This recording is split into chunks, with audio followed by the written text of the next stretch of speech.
Kemudian di antara syarat khusyuk dalam sembahyang itu ialah seseorang itu mengerti dan memahami apa yang dia baca dalam sholat.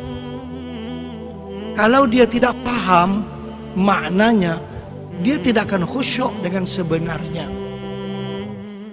Kadang-kadang dia pergi Mekah, dia nggak paham bahasa Arab. Imam baca dalam tarawih, ayatnya dengan suaranya enak dan sebagainya, dia menangis. Menangis apa sih? Apakah dia faham apa yang imam baca? Dia kan nggak faham. Wah, ini menangis karena apa? Nggak faham. Oh, teringat cucunya di Samarinda. Besok mau pulang belum dibelikan mainannya. Dia menangis karena apa? Menangis tidak faham. Karena itu syarat pertama bagi khusyuk itu mesti mengerti apa yang dia baca.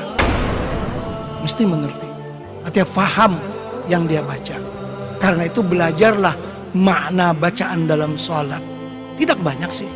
Surah-surah yang pendek-pendek yang sering dibaca, kita belajar maknanya.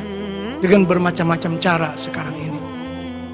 Saya pernah bertanya kepada seorang guru, "Wahai Syekh, tolong berikan kepada saya bagaimana cara untuk khusyuk dalam sembahyang."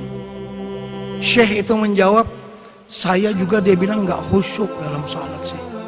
Sulit sih untuk khusyuk dalam sholat." Dia bilang kepada saya, "Kadang-kadang saya sholat, saya ingat istri saya. Saya ingat pohon nangka di belakang rumah saya. Saya ingat kambing yang saya pelihara."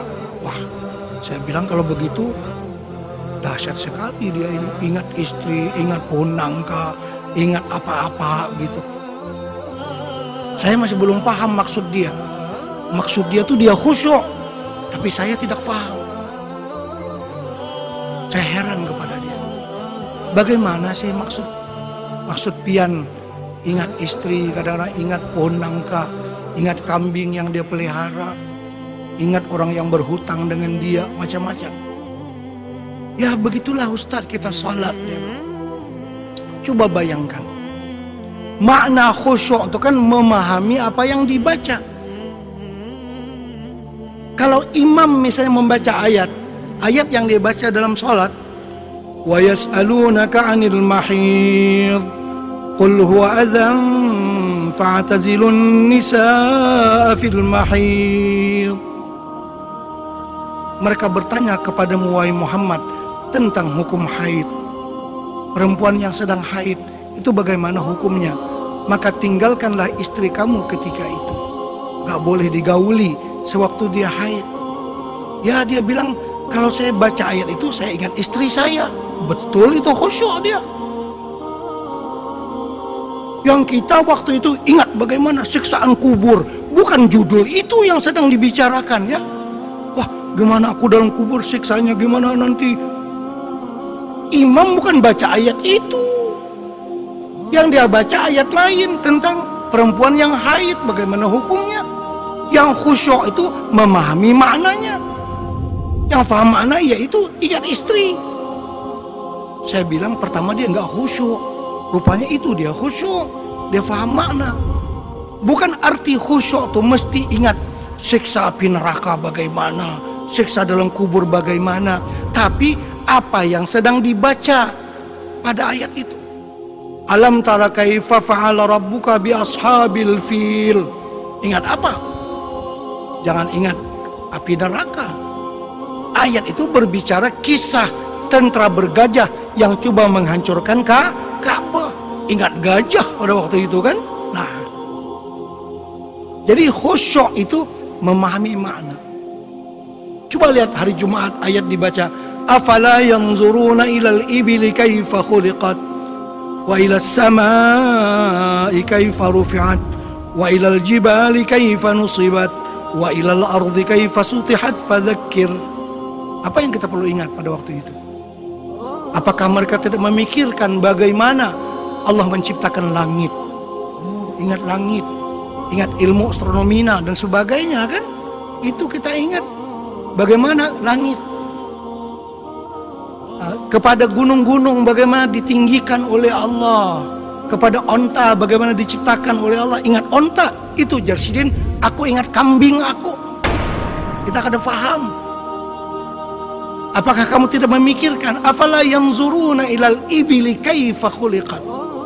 Kamu tidak memikirkankah bagaimana onta diciptakan oleh Allah? Ya ingat onta pada waktu itu, baru khusyuk. Baik. Wattini wazzaituni wa turi sinina wa hadzal baladil amin. Demi buah tin dan buah zaitun. Ya ingat pohon nangka tadinya sini ya. Itu kan dia berbicara buah tin, buah zaitun. Pernah lihat nggak buah zaitun? Perlu kita pelajari. Buah zaitun itu bagaimana, apa-apa. Kita ingat. Ya kalau wattini waz zaitun, aduh dia ingat bagaimana aku dalam kubur nanti. Bukan itu judulnya. Ya enggak?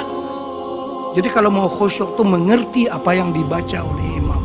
Ya, mengerti apa yang kita sedang baca. Ya mungkin yang lain daripada itu, apa saja yang dibaca mesti kita memahami artinya. Itu makna khusyuk. Kalau tidak, menangis bukan kena pada tempatnya. Seperti orang yang menangisi kematian Cina, kadang-kadang diupahi. Menangis, aneki bawang di mata. Upahinya 50.000 misalnya kan. Menangis apa? Menangis karena duit, bukan karena sedih. Orang yang menangis itu, nih gambaran. Orang sebenar-benar menangis itu apa? Orang menangis seorang ibu yang sedang menyusukan anaknya. Datang penjahat, dia ambil anak itu, dia sembelih di atas tampah imannya. Bagaimana seorang ibu melihat anaknya yang sedang disusukannya, disumbalih di hadapannya, di atas tampahannya. Dia menangis macam histeria. Nah itu menangis namanya. Kesedihan yang tak dapat digambarkan. Menangis sungguh. Membayangkan anak kecintaannya disembelih di hadapannya, disembelih di atas rebanya. Itu perempuan itu menangisnya, Masya Allah. Menangis, benar-benar menangis. Kalau yang tadi lagi Imam Masjidil Haram membaca ayat, menangis dia nggak paham makna ayat, cuma ingat cucunya aja di Samarinda. Tidak akan sama nilai menangis itu dengan menangis orang yang faham, ya. Karena itu innama yakhsyallaha min ibadihil ulama.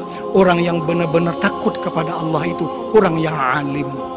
Kalau kada faham, kada bujur takutnya kepada Allah Subhanahu wa taala. Belajarlah kita. Terus